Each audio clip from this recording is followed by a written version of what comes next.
Dieu a fait cette promesse, vous me chercherez et vous me trouverez, si vous me cherchez de tout votre cœur. Jérémie 29, 13. Dieu, dont nous sommes par nature des ennemis, veut restaurer en nous son image, veut que nous lui donnions notre cœur sans partage. Voici comment le Saint-Esprit décrit notre condition. Vous étiez morts par vos offenses et par vos péchés, la tête entière est malade et tout le cœur est souffrant. Rien n'est en bon état.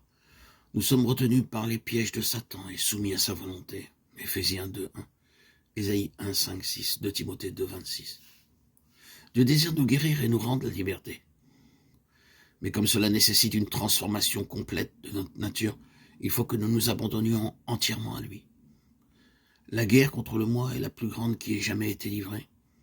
L'abandon de soi-même, la soumission entière à la volonté de Dieu, ne s'obtient pas sans combat. Mais cette soumission est nécessaire à notre transformation et à notre sanctification.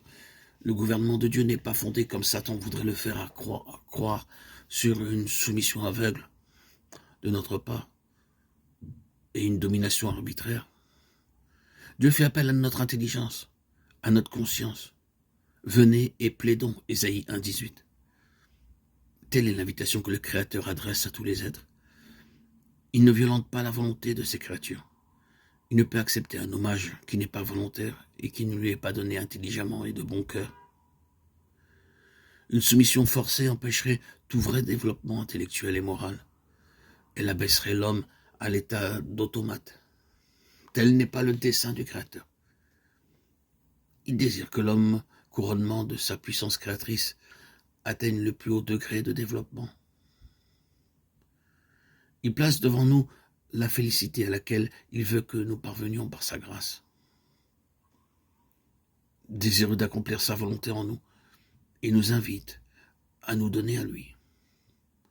À nous de décider si nous voulons être affranchis de l'esclavage du péché et participer à la glorieuse liberté des enfants de Dieu.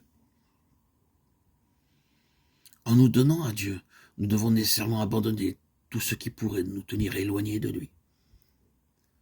C'est pourquoi le Sauveur dit « Quiconque d'entre vous ne renonce pas à tout ce qu'il possède ne peut être mon disciple » Luc 14, 33. Mammon est l'idole de plusieurs. L'amour de l'argent, le désir des richesses sont les chaînes dorées qui les lient à Satan. D'autres adorent la gloire et les honneurs mondains. D'autres encore se font une idole d'une vie d'aise, libre de toute responsabilité.